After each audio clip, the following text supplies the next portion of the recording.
यहाँ आपको अपडेट करेंगे। पाकिस्तान पर इल्ज़ाम तराशी करने वाला भारत ही सिडनी दहशतगर्दी में मुलव्विस निकला। साथ ही ने दावा किया है कि मुलजिम के वालिद का ताल्लुक भारत और वालिदा का इटली से है। इसराइली और भारतीय मीडिया और उनसे जुड़े सोशल मीडिया ने वाक़ये को पाकिस्तान से जोड़ने की कोशिश की थी।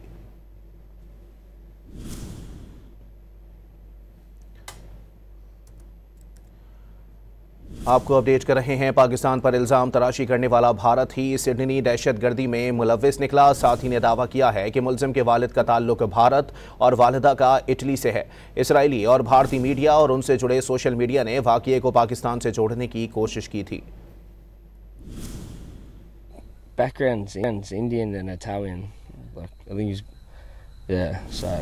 His mum's Italian, right? Yeah, his mum's Italian, yeah. Dad's Indian, yeah. Yeah. So, mate, I mean, of all the people to... You wouldn't expect it.